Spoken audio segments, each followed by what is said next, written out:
오늘은 말한 대로 살고 싶습니다 라고 하는 제목으로 함께 하나님 말씀을 나누도록 하겠습니다. 종종 젊은 사람들이요, 자신들보다 나이가 많은 분들이 갖가지 조언을 시작하실 때에 하는 말이 있습니다. 설교 좀 그만하세요, 또는 1절만 하세요 라고 하는 말을 농담 삼아 하기도 합니다. 많은 경우가 있겠지만 대부분의 경우들은요, 어른들이 수많은 말씀들을 하지만 그 말이 자신에게는 영향력이 되지 않기 때문에 그만 설교하세요 라는 표현을 쓰곤 하는 것 같습니다. 삶을 살다 보면 경험과 또 많은 연륜이 쌓이면서 자신이 걸어온 삶을 살지 않기 위해서 자신보다 아랫사람에게 이런저런 훈수를 두지만, 그것을 듣는 자들은 그분이 지금 살고 있는 삶의 모양이 어떠한가에 따라서 그렇게 살지 못하는 그들의 삶을 보면서 그 말은 영향력이 없어지는 거죠. 수많은 경험 속에 옳은 말을 한다 할지라도 내가 봤을 때 그런 삶을 보여주지 못하는 어른들을 보면서 요즘 젊은이들은 그 말의 영향력을 받지 못하는 것 같습니다. 성경을 보면요, 끊임없이 우리에게 말씀하시는 것은 성경의 바른 교훈과 교리를 말씀합니다. 하지만 그것이 절대적인 핵심이 아니라 그것을 말하는 자들의 삶이 어떠한가에 대한 것들을 더 강조하고 있음을 발견할 수 있습니다. 오늘 저와 여러분이 읽은 본문은 예수님께서 이 땅을 사시는 동안에 하나님 나라에 대한 많은 일들, 더 정확하게 말하면 하나님이 어떠한 분이신가에 대한 것을 직접적으로 언급하시는 삶을 사셨고, 거기에 대한 수많은 말씀들을 하십니다. 그 중에서 예수님께서는 엄중한 비판의 말씀, 맹렬한 책망의 말씀을 곧잘 하시는데, 오늘 본문은 그 책망 중에 어쩌면 클라이맥스라고 할 수 있는 본문인 것 같습니다. 오늘 본문을 시작하는 시점에서 예수님은요, 무리와 제자들을 향하여 말씀하십니다. 그런데 무리와 제자들의 삶을 얘기하는 것이 아니라 다른 제3자의 인물들, 그 영역에 살아가는 사람들의 얘기를 언급하십니다. 그 사람들은 서기관과 바리새인들이었습니다. 이 수많은 무리들과 제자들이 영향을 받고 있는 지도자들에 대한 얘기들을 예수님은 언급하십니다. 왜 이럴까요? 직접적으로 바리새인들에게만 향하는 말씀이 아니라 무리와 자신을 따르는 제자들에게 말씀을 하시면서 엄중한 비판을 하십니다. 이것은 단순히 바리새인들에게만 해당되는 말이기 때문에 뒷담화를 하는 그런 뉘앙스의 내용은 아니고요. 예수님께서 무리와 제자들을 향하여 제3자의 바리새인들의 얘기를 비판하시면서 말씀하시는 것은 주님을 따라가기로 작정한 무리들과 제자들에게 내가 진짜 원하는 것은 이것이다 라는 것을 선명하게 말씀하시기 위함이었습니다. 오늘 말씀을 시작하면서 예수님께서는 무리와 제자들에게 바리새인들에 대한 얘기를 시작하면서 그들은 누구인가에 대한 것을 말씀하실 때에 모세의 자리에 앉은 자들이다 라고 하는 표현을 2절에서 사용하십니다. 모세의 자리에 앉은 자들이라고 하는 표현은 진짜 모세의 자리가 아니라 상징적인 의미입니다. 모세라는 사람은 하나님으로부터 율법을 받은 사람이지요. 그렇기 때문에 모세의 자리에 앉은 사람이라고 하는 그 자리에 대한 표현은 하나님으로부터 율법을 받아서 그 율법을 공부해서 가르치는 사람, 그래서 그 권한이 있는 사람, 다른 말로 말씀을 가르치는 권위가 있는 사람이다 라고 하는 표현입니다. 서기관과 바리새인들은 하나님의 말씀을 받아서 백성들한테 가르치는 역할을 부여받은 그러한 사람들이었습니다.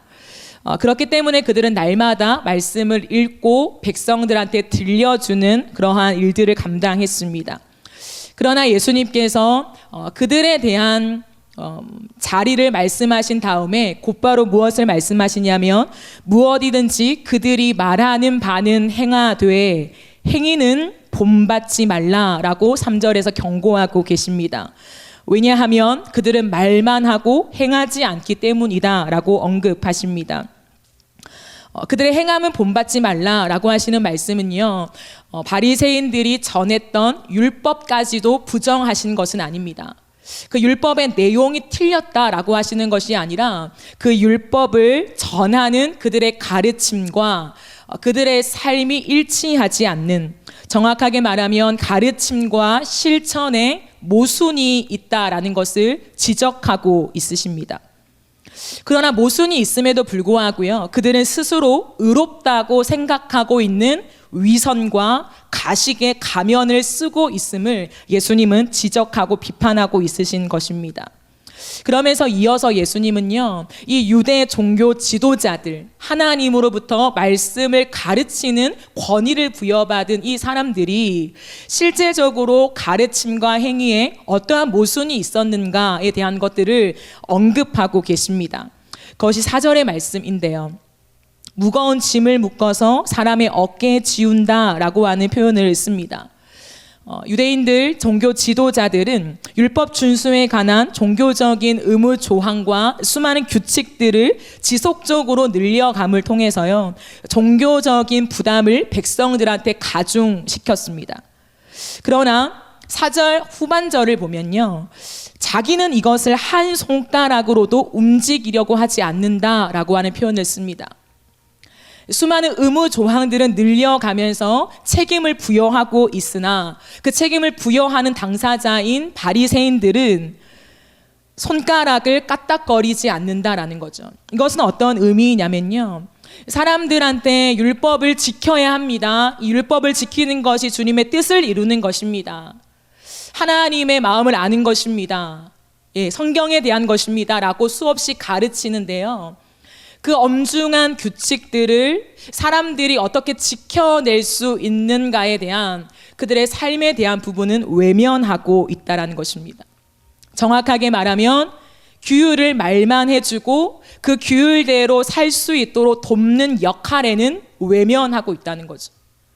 하나님의 율법은 이것입니다. 그러니 지키십시오 하고는 끝나는 말들이 그들 속에 계속해서 이어졌다라는 것을 말씀합니다. 그러면서도 그들은 5절부터 7절까지의 말씀을 보시면요, 그들의 모든 행위를 사람들에게 보이고자 하나니 곧 그 경문길을 넓게 하여 라고 합니다.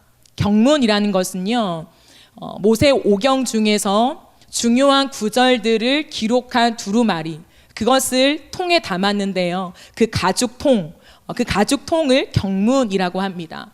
그 가죽통을 미간이나 팔에 메고 다녔는데요, 끈으로 묶어서 메고 다녔습니다. 그래서 지나가는 사람들이, 그 종교 지도자들이 몸에 경문을 싸고 다니는 것을 보면서 와, 종교 지도자들, 하나님의 말씀을 사랑하는 자들이라고 하는 상징이 될 수 있었지요. 겉으로 봤을 때 하나님의 말씀을 굉장히 잘 아는 사람, 그 말씀에 권위를 두는 사람이라고 하는 상징을 두는 것 자체에 굉장한 의미를 부여했다라는 것입니다. 그러면서 그들은 옷수를 길게 하고요, 잔치의 윗자리, 좋은 자리에 앉는 것을 즐거워했다라고 합니다. 뿐만 아니라 그들은 시장에서 문안받는 것과 사람들에게 랍비라 칭함받는 것을 좋아하느니라 라고 하는 표현을 씁니다. 이것은 무엇이냐면요, 잔치의 윗자리에 앉지 마라 라고 하는 것이 아니라 잔치의 윗자리는 대우받는 것이죠. 종교 지도자들이기 때문에 수많은 사람들이 모인 자리에서 때로는 조금 더 높은 지위에 있는 사람들과 조금 더 높은 직분을 가진 사람들을 대우하지요. 그래서 때로는 VIP석에 앉히기도 합니다. 근데 문제는 뭐냐면 바리새인들이 그것을 좋아하고 당연시 여겼다는 것입니다. 그래, 나는 종교 지도자, 너희들과는 급이 다른 사람, 나는 대우를 받고 이 자리에 앉아야 마땅한 사람으로 점점 마음이 굳혀지게 된 것이죠. 시장에서 문안받는다라는 것은 수많은 평민들이 살아가는 그 시장에 들어갔을 때에 사람들은 종교 지도자들에게 고개를 숙여 인사하면서 그들에 대한 예의를 갖추게 됩니다. 그러면서 와, 우리의 선생님, 우리의 스승님이라고 하는 그 리더십을 환영하는 말들을 굉장히 좋아했다라는 것이죠. 예수님은 좋아한다라는 말을 강조하면서 그들의 모습 속에 무엇이 문제인가를 드러내시는 것 같습니다. 예수님은 8절에 이어서 이렇게 말씀하십니다. 그러나라고 하시죠. 이것은 그들이 앞서 서술한 행동 속에 무언가 문제가 있다라는 것입니다. 그러나 너희는 랍비라 칭함을 받지 말라. 너희 선생은 하나요 너희는 다 형제다. 10절을 보시면요. 또한 지도자라 칭함을 받지 말라. 너희의 지도자는 한 분이시니 곧 그리스도 신이라 라고 말씀합니다. 이어지는 말씀 속에서 11절 12절을 봐도 너희 중에 큰 자는 섬기는 자가 되어야 한다. 누구든지 자기를 높이는 자는 낮아지고 자기를 낮추는 자는 높아진다 라고 말씀하시면서요. 13절부터 29절까지의 말씀 속에서 화 있을진저 라고 하는 표현을 7번 언급하시면서 그들을 향한 맹렬한 책망을 쏘아붙이기 시작하십니다. 7이라고 하는 숫자는 성경에서 완전하다라는 것을 뜻하는 상징적인 숫자입니다. 그러므로 이것은 그 유대인들 종교 지도자들에게 바리새인들에게 이 화가 반드시 미치게 될 것이다 라는 확증을 말해줍니다. 또한 예수님께서 그들의 이런 모습들을 얼마나 싫어하시는가에 대한 확인을 해주시는 그런 구절들입니다. 13절, 15절, 16절, 23절, 25절, 27절, 29절을 통해서 화 있을진저 외식하는 서기관들과 바리새인들이요. 또 다른 표현으로는 그들이 맹인이라고 합니다.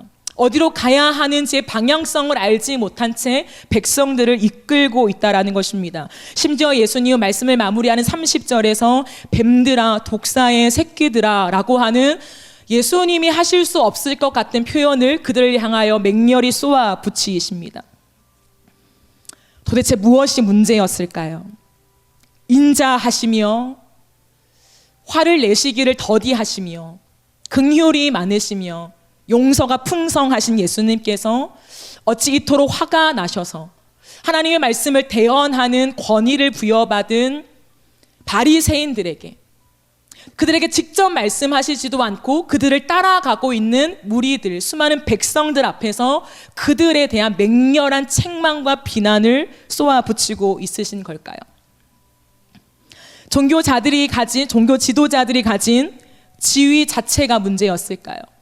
그들이 가진 권위가 문제였을까요? 아니면 이 땅은 다 모두가 평등해야 하는데 왜 리더십을 두었느냐라고 하는 리더십이라고 하는 체제에 문제가 있었을까요?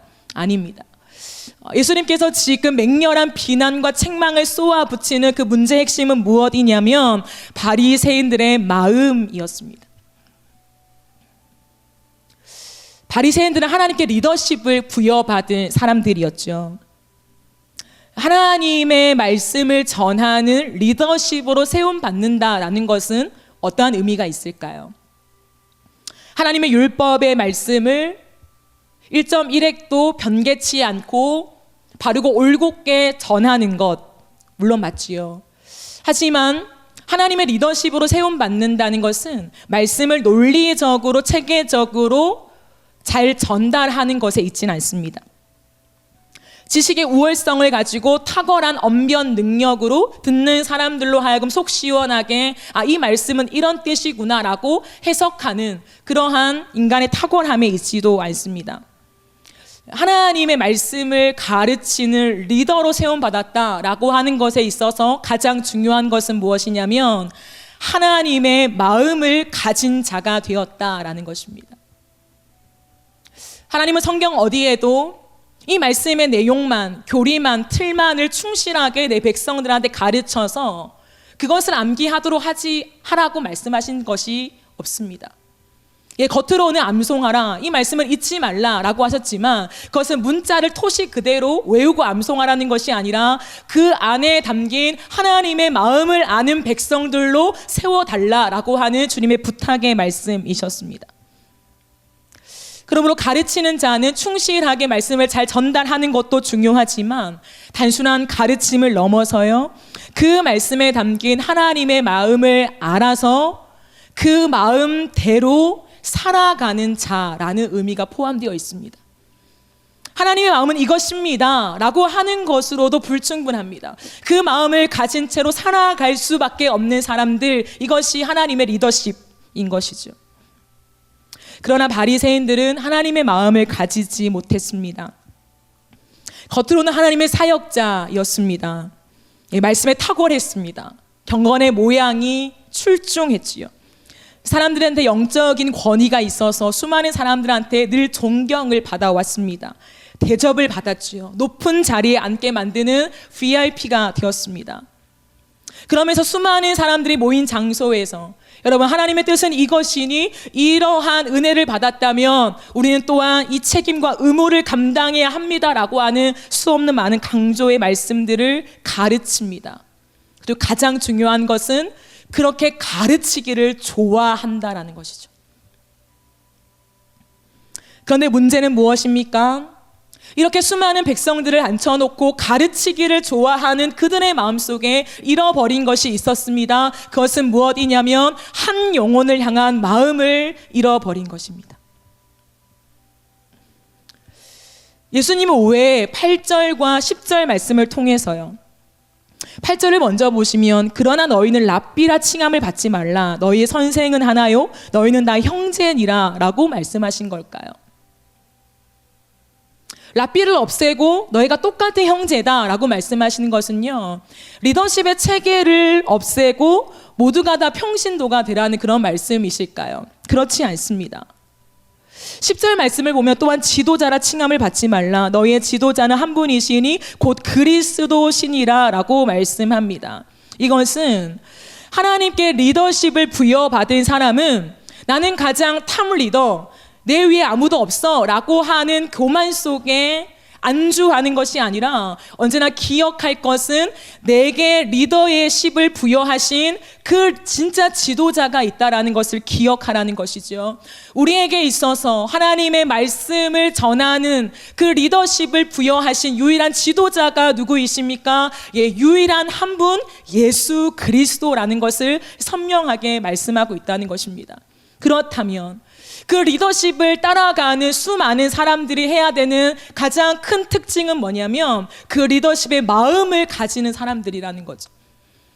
예, 종교 지도자들의 리더 중에 리더는 예수 그리스도십니다. 그러므로 예수님은 무엇이나 말씀하시냐면 너희가 하나님의 지도자들이냐? 그렇다면 너희에게 리더십을 부여한 진짜 리더가 누구냐? 나 예수가 아니냐? 이 예수 그리스도의 마음을 가진 자가 되어야 한다라는 것을 말씀하고 있는 것이지요. 그렇다면 우리 예수님의 마음은 무엇일까요? 하나님 앞에서 리더로서 권위를 부여받은 모든 사람들이 가져야 되는 그 예수 그리스도의 마음이 무엇일까요? 그 예수의 마음은 한 영혼을 향한 마음이요, 그것을 한 단어로 한다면 사랑이라고 하십니다. 바리새인들의 삶의 모습들을 예수님은 왜 이렇게 적나라하게 지적하냐면, 예, 한 영혼에 대한 마음이 없구나, 사랑이 없구나 라고 하는 구절은 없지요. 그러나 이 수많은 구절 중에 우리가 알 수 있는 것은 무엇이냐면 바리새인들은 하나님이 자신들에게 맡기신 영혼들에 대한 고민이 없었다는 것입니다. 한 영혼을 사랑한다, 한 영혼을 가슴에 품는다라는 것은 무엇일까요? 그 영혼을 내 삶 속에 고민하는 것이죠. 백성들이 이 세상을 살아가는 게 힘들죠. 그러나 우리가 하나님의 백성이라며 힘들지만 그럼에도 불구하고 이 책임과 의무를 다해야 합니다 라고 선포하는 것으로 끝난다면 그것은 한 영혼을 향한 마음은 아닙니다. 예수님은 이것을 삭군과 목자의 비유로 설명하셨습니다. 예, 삭군과 목자는 겉으로는 똑같습니다. 양을 치지요. 자신의 시간과 땀과 노동을 다 들여서 그 양을 칩니다. 겉으로 보기엔 똑같지만 삭군과 목자의 가장 선명한 차이는 무엇일까요? 예수님은 그렇게 설명하십니다. 삭군은 자신의 역할에 충실한 사람입니다. 그럼 목자는 누구일까요? 목자는 자신에게 맡겨진 영혼에게, 자신에게 맡겨진 양들에게 충실한 사람입니다.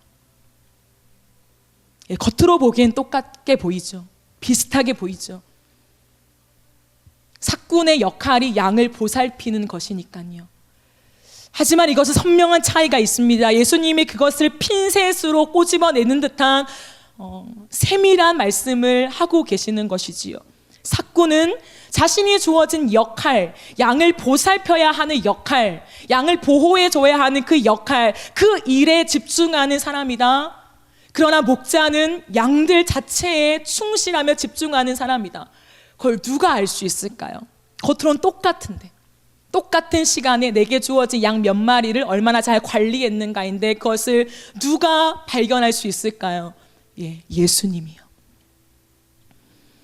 예수님이기 때문에, 하나님이신 예수님이기 때문에 사람의 마음의 중심에 있는 것이 무엇인가를 아시기 때문에, 삭군의 마음에는 내게 주어진 일을 충실히 하면 되겠구나, 그 마음은 있지만 그 가슴의 중심에 이 양들을 향한 애다는 눈물이 없다는 것을 잘 아시지요.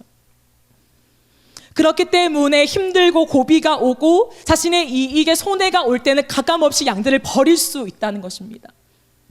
하지만 목자는 다르다는 것이죠.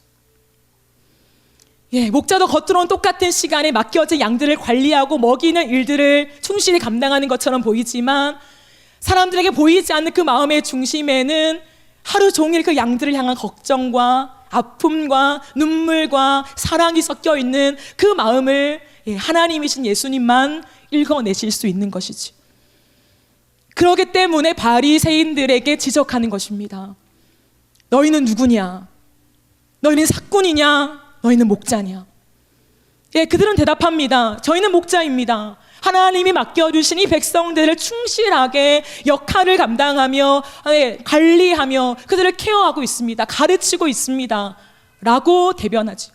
하지만 예수님은 아니라 말씀하십니다. 너희가 목자라면 너희의 마음은 무엇이냐? 사람들은 보이지 않지만, 너희의 경건의 모양만을 보지만 너희의 마음 안에 있는 탐욕과 욕망은 무엇이냐?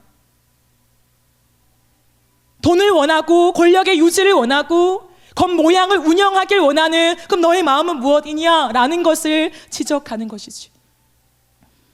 겉은 늘 부식되었기 때문에 회칠을 열심히 하지만 너의 마음에 이미 썩어 있는 그것은 무엇이냐? 너의 모습이 회칠한 무덤이지 않느냐? 라는 것을 예수님은 지적하십니다. 하나님은 중심을 본다 하셨기 때문이지요. 나는 마음을 감찰하는 여호와다라고 말씀하셨기 때문이지요. 그렇기 때문에 바리새인들은 거부하고 부인했지만 그 속과 중심을 감찰하시는 예수님은 아니다. 너희의 마음에 내 양들을 향한 눈물이 없구나. 고민이 없구나. 그들이 이 땅을 치열하게 살아가면서 이 규칙과 말씀을 지키기 위해서 얼마나 애를 쓰고 있는지, 얼마나 어려운지, 얼마나 발버둥을 치고 있는지, 그것을 어떻게 하면 도와줄 수 있는지에 대한 고민이 없구나 라고 지적하시는 것입니다. 왜냐하면 우리 예수님은 목자셨기 때문이지요. 세상을 창조하신 하나님께서 이 땅에 성육신하여 오셨습니다. 그러나 그 예수님이 왜 말구유에 태어나셔야만 했을까요? 왜 예수님이 목수의 아들이셔야만 했을까요? 가장 가난한 형편이셔야만 했을까요? 왜 그 주님은 일평생 33년의 세월을 살면서 마치 맨발로 걸어가듯이 아무것도 가지지 않는 그 맨발로 피투성이 된 그 흙투성이에 노출된 발로서 끝없이 걸어가신 것이 이 바리새인들이 찾아가지 않는 소외된 자들의 마음이셨을까요? 예수님은 구원자의 역할을 하기 위해 이 땅에 오신 것이 아니었기 때문입니다. 내가 구원자의 역할을 이루어서 너희를 구원하마 라고 하는 미션을 부여받은 그 수행자로 이 땅에 오신 분이 아니시기 때문입니다. 예수님은 이 땅에 오셔서 자신이 얼마나 의로운가를 샘플로 보여주시면서 나처럼 이렇게 완벽하게 의로운 사람이 되어야 돼, 내가 샘플이야, 그것을 위해서 오신 분이 아니시기 때문입니다. 말의 가르침을 주기 위하여 오신 분이 아니시기 때문입니다. 이유는 알 수 없지만 예수 그리스도께서 성육신하여 이 땅에 오신 유일한 이유는 자신의 양들을 사랑하셨기 때문이지요. 자신의 양들을 향한 이 사랑이 폭발하여서 그렇게 오시지 않으면 안 되는 마음의 지경에 이르셨기 때문이지요. 그러면서 그 주님은 사랑이 무엇인가를 보여주신 삶을 사셨습니다. 한 영혼을 사랑한다는 것이 무엇인가? 그것을 우리의 수준에 빗대어 설명한다면 저는 아기가 태어나 성인이 될 때까지 옆에서 함께 수고하는 것이라 설명하고 싶습니다. 예, 태어난 아기는 걸어야만 하지요. 개월수가 되면은 걸어야 할 때가 있습니다. 그러니 너는 이제부터 걸어야 해. 나이가 되었으니까 걸어야 할 책임이 너에게 있어. 나는 부모로서 너에게 발을 디딜 수 있는 보조 기구를 사주는 것이 나의 역할이야. 그러니 그것을 딛고 걸어. 그것은 너의 몫이야. 라고 하는 것이 사랑일까요? 몇 걸음 가다가 넘어져서 우는 그 아기에게 다그치며 걸어야지 왜 못 걷니? 라고 하는 것이 사랑일까요? 아니지요. 예. 걷고 싶어서 몇 발짝 떼지만 넘어지는 자신을 향한 속상함과 지침 속에서 울 수밖에 없는 그 아기의 마음을 알고 안아주는 게 부모의 심정이지요.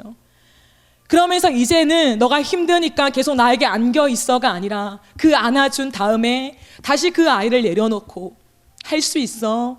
엄마가 도와줄게. 라고 하면서 걸어야만 해. 라고 하면서 자신의 모든 에너지를 다해서 그 아이를 지켜보며 그 아이 곁에서 내 땀에 눈물을 흘리는 수고를 하는 것이 사랑이죠. 그것이 바로 한 영혼을 향한 사랑이 무엇인가를 보여주셨던 예수님의 삶의 태도이셨습니다. 그러니 33년을 그렇게 사셨지요. 이제 내가 왔으니 내 구원자, 내가 샘플이니 나를 보고 완벽하게 살아가라. 율법을 완벽하게 지켜라. 내가 이 땅에 왔지 않느냐? 무엇이 두렵냐? 세상에 물들지 말아라 라고 말씀하시는 것이 아니라 언제나 그분은 소외된 자들과 삶에 치여 넘어지는 그 한복판에 들어가셔서 그들의 눈물을 닦아주셨지요. 눈물을 닦아주시며 그들의 넘어짐을 함께 우시면서 마침내 그 주님은 그러나 가서 다시는 죄를 짓지 마라. 다시 한번 피 흘리기까지 죄와 싸우며 결단해라 라고 하는 그 한마디를 내뱉으시죠. 뒷짐지며 높은 자리에 앉으며 수많은 사람들과 맛있는 음식을 먹는 잔치를 벌이면서 하나님의 말씀은 이겁니다라고 전하는 것이 아니라 그들의 마음을 읽어내시면서 그 주님은 함께 하시면서 마침내 한 말씀을 남기는 것입니다. 나를 따라와라. 그것이 목자라는 것을 그 누가 이해할 수 있겠습니까? 예수님이 왜 그렇게 사셨는가를 누가 이해할 수 있겠습니까? 사랑을 알지 못하면 이해하지 못하는 것이지요. 그냥 귀에 들리는 사랑, 사랑, 사랑. 수많은 사람들의 사랑 이야기로만 이해한다면 이렇게 걸어가신 예수님의 사랑을 결코 이해하지 못할 것입니다. 한 영혼을 사랑으로 세운다는 것을 어찌 논리적인 학문으로 설명할 수 있으며 신학 안에 담을 수 있겠습니까? 예수님은 외식하는 바리새인들을 향하여 왜 너희의 배를 불리려고 너희의 양들, 내가 맡긴 내 양들이 배고파하는 것을 쳐다보지 않느냐라고 말씀하십니다. 왜 너희는 내 말씀과 가지고 이것이 하나님의 뜻이야, 지켜야만 복을 받아, 지켜야만 구원을 받아 라고 말하면서 내가 그들을 쳐다보고 있는 그 눈물의 사랑은 왜 전달하지 않느냐라고 하십니다. 그러면서 23절에 너희가 정의와 긍휼과 믿음을 버렸다라고 말씀하시죠. 정의가 무엇일까요? 정의는 사랑과 긍휼이 바탕이 되지 않으면 설명할 수 없는 것이 정의입니다. 이 땅에 수많은 사람들이 정의를 외치지요. 정의를 세웁시다. 공정한 사회를 만듭시다. 라고 하는 수많은 노력이 있습니다. 예. 그러나 많은 사람들이 이해하는 정의는 무엇이냐면 공평하게 나눠주는 것 정도로 많이 축소되어 있습니다. 공정을 공평으로 이해한다는 것이죠. 모든 사람을 차별하지 않고 똑같은 룰을 적용하는 것이 공정일까요? 부자든 기초생활수급자든 똑같이 10만 원을 나눠주는 것이 공정일까요?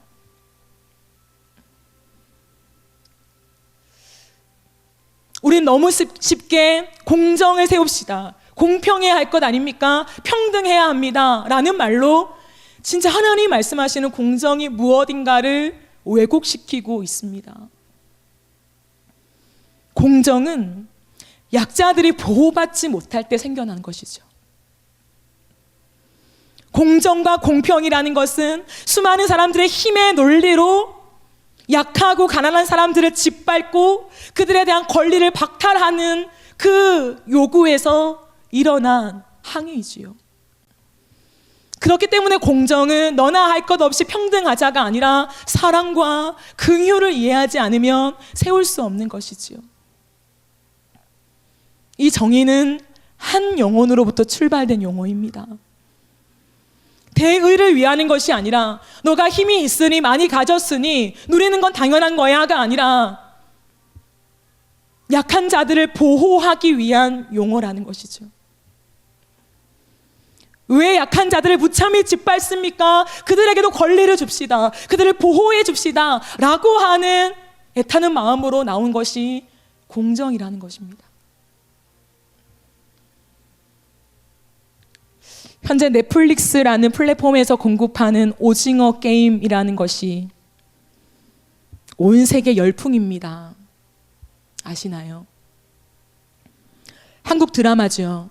한국 드라마인데 우리나라뿐만 아니라 전 세계에 열풍이 불고 있습니다. 간략하게 말씀드리면 돈 때문에 벼랑 끝에 몰린 사람들, 그 사람들에게 마지막 남은 동아줄, 돈을 벌 수 있는 기회를 제안하고 그렇게 막다른 골목에 있는 돈 때문에 고통당하는 수많은 사람들이 무인도에 모여서 그 사람들로 게임을 붙이지요.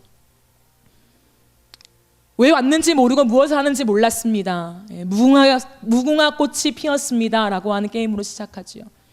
처음에는 게임인 줄 알고 장난스럽게 시작했지만 무궁화 꽃이 피었습니다 라는 말과 함께 뒤돌아봤을 때에 움직이는 사람들한테 무차별 총살이 시행되었습니다. 모든 사람이 다 죽는 거죠. 서바이벌 게임이었는데 그것은 잔인한 게임에 탈락하면 죽임을 당하는, 그래서 결국에 살아남는 사람이 456억 원을 가져가는 것을 소재로 담은 드라마입니다. 수많은 사람들이 여기에 열광하고 있습니다. 저는 오늘 이 부분을 다 나열하기 위해서 언급한 것은 아니기 때문에 많은 부분을 생략하며 제가 말씀드리고 싶은 부분들을 전달하려고 합니다. 이것이 어떠한 연령층이 아니라 초등학생들도 보고요, 중고등학생들, 청년들, 어른들까지 세계 모든 사람들이 보고 있습니다. 80여국 모든 나라들이 이것을 보며 열광하고 있습니다. 그래서 여기에 나오는 드라마에 나오는 사람들이 입고 나오는 추리링이 상품으로 판매되고 있고 여기에 등장하는 모든 것을 굿즈로 만들어서 판매하고 있습니다. 이 정도면 수많은 열풍이지요. 이 시대상을 고발하는 내용들입니다. 자본주의 사회, 돈의 노예가 된 사람들, 그러나 그 돈에 따라가지 못하는 수많은 사람들은 결국 무차별하게 죽임을 당하는, 자비가 없는, 긍휼이 없는. 근데 이것을 무엇이라 표현하는지 아십니까? 공정이라고 표현합니다. 왜냐하면 게임은 모든 사람에게 열린 것이요, 모든 사람에게 똑같이 적용되는 룰이기 때문입니다. 그럼 이 게임에서 지는 모든 사람들이 학살을 당하면 이게 공정 맞습니까? 여기에 대한 수많은 논평이 빗발치고 있습니다. 누군가는 이 오징어 게임이요, 우리가 어릴 때 놀았던 게임, 무궁화 꽃이 피었습니다. 달고나 아시지요? 그 달고나에 그림을 맞추고 성공하면 상품을 주는 그런 게임들. 줄다리기 게임, 이런 것들이 소재가 되고 있습니다.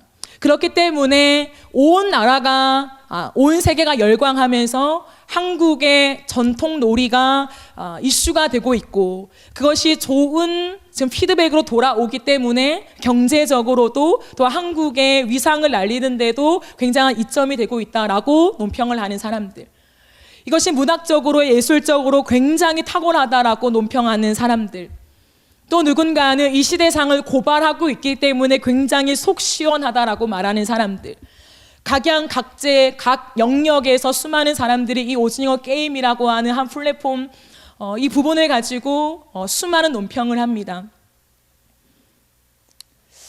모든 것에는 반면 교사가 되기 때문에 그 안에서 인사이트, 통찰력을 얻을 수 있죠. 교훈을 얻을 수 있지요. 그러나 저는 이토록 잔인한 드라마를 우리 아이들이 보고 자라는, 거기에 대한 애통한 마음을 가지는 사람들은 어디 있는가에 대한 것을 나누고 싶습니다. 이토록 잔인한 세상이 되었고, 우리가 살아가는 동네에서도 20대 중반이 살인을 저지르는 일들을 우리는 바로 옆에서 보고 있는, 뉴스만 틀면 이게 정말 실화인가 아니면 가상세계인가라고 할 만큼 말도 안 되는 일들이 정말 어리고 젊은 층에서 일어나는 수많은 범죄들을 우리는 목격하며 아파하지만, 그런 것을 부추기고 모방 범죄를 만들고 있는 이런 드라마를 보면서 열광하며 그저 팔짱 끼며 논평하고 있는 우리의 모습 속에 과연 한 영혼에 대한 애타는 마음은 있을까요? 초등학생들은 이것을 봅니다. 틱톡과 유튜브에서 제한 없이 볼 수 있기 때문에. 한번 보십시오. 무차별한 총살에 대한 표현들이 나옵니다. 모든 드라마의 내용이 그것입니다. 그랬을 때 과연 내 아이가 그것을 보면서 그러한 잠재적인 영향력을 받는다고 생각했을 때도 우리는 팔짱 끼며 여기에 대한 그냥 논평만 할 수 있는가? 과연 이 시대의 사랑이 어디 있는가에 대한 것이죠. 과연 이 시대의 긍휼이 어디 있는가입니다.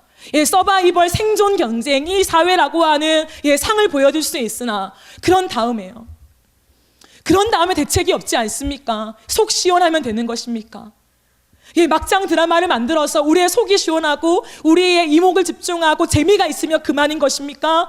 그 모든 소재를 보면서 무분별적으로 받아들이는 어린 한 영혼들의 그들의 삶과 그들의 의식과 그들의 선택은 누가 책임진단 말입니까? 이것을 기독교적으로 어떻게 평가할 것인가가 아니라 하나님 앞에서 한 영혼에 대한 눈물을 가지고 속 시원한 사회상을 고발하지 못하더라도 우리 아이들에게 더욱더 순수하고 말씀 중심으로 인간다운 게 무엇인가를 가르쳐주는 소재에 차라리 열광해야 되지 않겠습니까?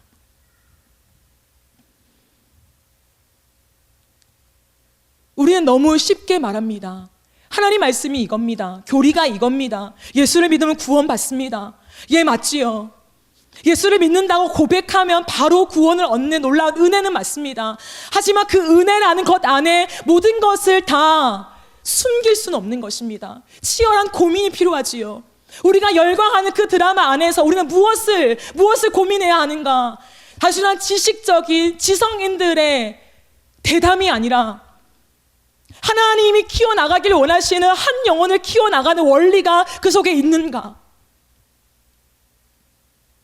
이 사회를 열광으로 끌고 가는 그 힘에 과연 주님의 사랑의 원리가 있는가에 대한 것이요. 저는 그 오징어 게임을 보면서 울었습니다. 누군가는 비웃을 수 있겠지만요. 저는 그것을 보는 내내 울었습니다. 이것을 초등학생이 본다고, 이것을 내 사랑하는 청년들이 본다고, 그러면서 열광하고 있다고, 그 굿즈를 살려고 지금 하고 있다고.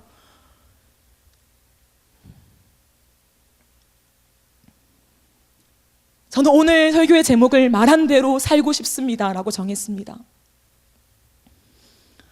하나님의 말씀을 말한다라는 것은 하나님을 닮는 것이지요. 바리새인들은 그러했어야 했습니다. 그러나 그들의 삶에는 하나님이 어떤 분인가를 담아내지 못했지요.